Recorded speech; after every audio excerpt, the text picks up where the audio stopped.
रामू के पिता की आयु उसकी आयु का 3 गुना है।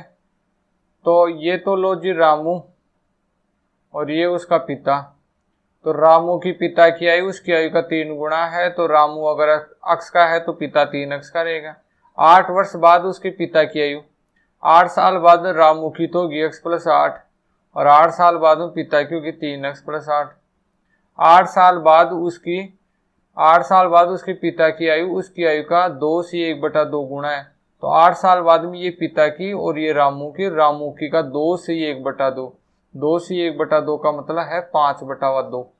तो रामू की एज का 5/2 करते ही ये पिता की बन गई। अब ये भी पिता की और ये भी पिता की बराबर पिता की। कराओ वजर गुणा 5, 2 इधर आके गुणा होगा, 5 अंदर गुणा होगा। तो 5x प्लस 40, 2 को गुणा होगा तो 6x प्लस 16।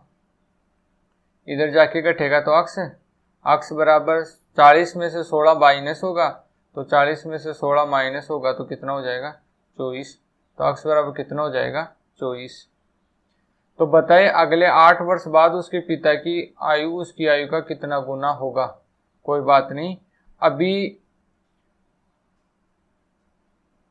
ठीक है। अभी रामू की कितनी है, अभी रामू की है 24। अभी रामू के पिता की कितनी है 72। तो 8 वर्ष बाद में रामू की हो जाएगी 32, पिता की हो जाएगी 80। ठीक है, रामू की हो जाएगी 32 और पिता की हो जाएगी 80। तो अब देख लो 80 में आप 32 का भाग दे दो, कितने की जरूरत है। या ऐसे मान लो कि 32 का के गुणा करते ही कौन आ जाता है 80। तो अब देख लो के का पता कितना है, 80/32, 80/32। तो के का पता चल जाएगा, के बराबर 4 से काटोगे तो 20, 20/8, फिर 4 से काटोगे तो 5/2, और 5/2 का मतलब 2.5 गुणी। तो 2.5 गुणी कौन सा ऑप्शन है, दूसरा ऑप्शन है। ठीक है, एक पिता की वर्तमान आयु उसके पुत्र की आयु के 3 गुणे से 3 वर्ष अधिक है। पिता की वर्तमान आयु पुत्र की वर्तमान आयु के 3 गुणे से भी कितनी वर्ष अधिक है, 3 वर्ष अधिक है। एक पिता की वर्तमान आयु उसके पुत्र की आयु के 3 गुणे से, पुत्र की वर्तमान क्या है अक्स, अक्स का 3 गुणा क्या हो गया 3x, 3 गुणे से भी 3 वर्ष अधिक है। आगे क्या बोला, 3 वर्ष बाद पिता की आयु, तो 3 वर्ष बाद पिता की आयु वैसे तो होगी 3x प्लस 6, 3 वर्ष बाद बेटे की होगी x प्लस 3। तो 3 वर्ष बाद पिता की आयु उसके पुत्र की आयु के 2 गुणे से 10 वर्ष अधिक होगी। पुत्र की आयु के 2 गुणे से भी वो 10 वर्ष अधिक है, तो 2 गुणे का 10 वर्ष कर दो। ठीक है, करो सोल्व। तो 3x प्लस 6 बराबर क्या हो जाएगा 2x प्लस 6 और प्लस का 10। देखो अगर आपको फास्ट लग रहा है तो कोई बात नहीं, आप पहले वीडियो से देखे हो, मैं ये समझ के सोल्व करवा रहा हूँ कि आप मेरे से 65% पढ़ चुके हो। तो 2x 3x में घटा तो अक्सर 6 से 6 कैंसिल हो ही गया, क्योंकि इधर आके भी कटना ही है। तो अक्स बराबर कितना आ गया 10। अब बोल रहा है पिता की वर्तमान आयु है, तो पिता की वर्तमान आयु है 10 दिया 30 और 3 33। ठीक है, ठीक है 33 कौन सा ऑप्शन है, फर्स्ट ही सही है। अगले में आ जाओ। 16 वर्ष पूर्व मेरे दादा की आयु मेरी आयु का 8 गुणा था। तो ये तो दादाजी, ये तो दादाजी साहब, दादाजी, ये तो दादाजी, और ये मेरी। ठीक है, तो क्या बोल रहे हैं 16 वर्ष पूर्व मेरे दादा की आयु मेरी आयु का 8 गुणा था। तो ये मेरी एक्स थी तो दादा की कितनी थी 8x। आज दादा की 8x प्लस 16, और आज मेरी भी x प्लस 16। ठीक है, आगे अब से 8 वर्ष बाद दादा की 8x प्लस 24 और मेरी भी x प्लस 24। अब से 8 वर्ष बाद उनकी आयु मेरी आयु का 3 गुना होगी। तो मेरी आयु का 3 गुना करते ही ये किसकी होगी दादा की बराबर दादा की। कराओ अंदर गुणा, 8x प्लस 24 बराबर 3x प्लस 72। तो ये 3x इधर गुणा बाकी हुआ तो 5x बराबर 48। और x बराबर 48/5।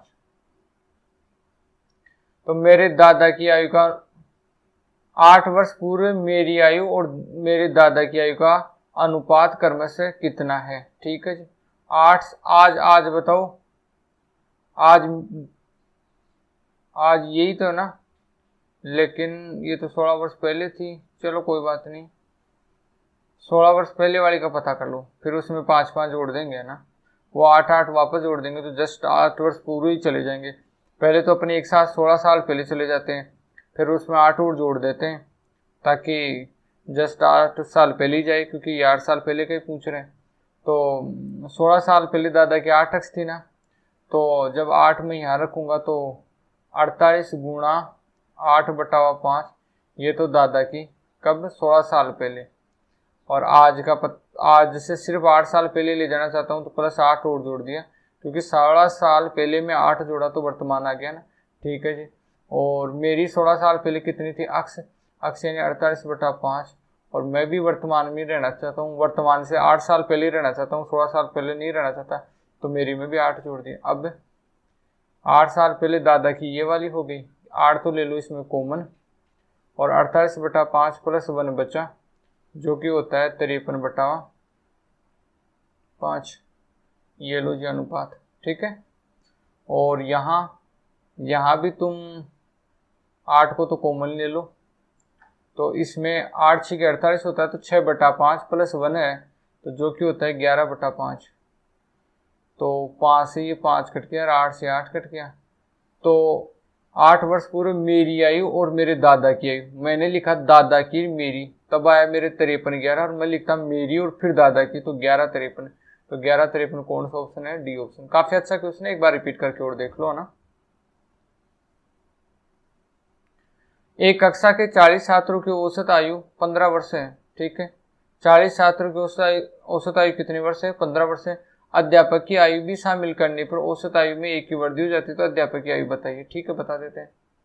40 छात्रों की औसत आयु 15 वर्ष है, तो 40 गुणा 15, ये तो 40 का टोटल। ठीक है। अब अध्यापक को और शामिल कर लिया, तो अब हो गए कितने, 41, और औसत में भी कितनी वृद्धि होगी, 1 की वृद्धि होगी, तो 16। इसमें तो टीचर भी है और 40 छात्र भी है, इसमें सिर्फ 40 छात्र ही है, तो जिसमें टीचर और छात्र दोनों है, उसमें से जहां छात्र है उनको माइनस कर दो, तो टीचर की बच जाएगी। तो ये 41 गुणा 16 में से 40 गुणा 15 को बैठा दो, 41 गुणा 16 कितना आता है, ये आता है कि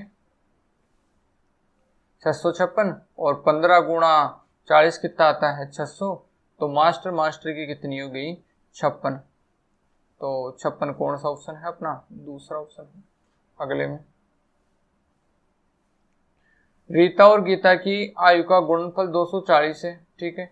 यदि गीता की आयु का 2 गुणा, गीता की आयु का 2 गुणा रीता की आयु से 4 वर्ष अधिक है, कोई बात नहीं, तो गीता की आयु का 2 गुणा रीता की आयु से 4 वर्ष अधिक है, तो 4 घटा दूंगा तो क्या रीता की आयु के बराबर हो जाएगा क्या। गीता की आयु के 2 गुणा, गीता की आयु का 2 गुणा रीता की आयु से 4 वर्ष अधिक है, तो गीता की आयु के 2 गुणा में 4 वर्ष घटा दूंगा तो वो रीता की बन जाएगी। और अब फिर आके तो क्या है, तो गीता की आयु याद करो, दोनों का गुणनफल दे दिया, ये भी दोनों का गुणनफल और ये 240 भी दोनों का गुणनफल, दोनों का गुणनफल बराबर दोनों का गुणनफल। अब गीता की आयु पूछ रहे हैं, तो गीता की आयु पूछ रहा है, तो अक्स का मान ऑप्शन में दे रखा है, देख लो। अब कौन सा ऑप्शन रखने से 240 हो जाए, वो सही है, तो मैं 12 रखूंगा। तो देखो पहला ऑप्शन क्या करता है, तो 12 गुणा 12 दूणा 24, 24 में से 4 जाएगा तो 20, और 12 दूणा 24, 240 आ रहा है पहला ऑप्शन से, तो यही सही है। ठीक है। तो मैंने कुछ ऐसे मान के सोल्व करवाए हैं कि आपने मेरे साथ पहले वीडियो से बने हुए हो, अगर आप बीच में से पढ़ोगे तो देखो समझ में कम ही आएगा। और एक सलाह और देना चाहता हूँ कि पहले आप खुद ट्राई किया करो, जहाँ अटक जाए वहाँ मेरे से पूछा करो। ठीक है दोस्तों, अगली क्लास में मिलते हैं। Thank you.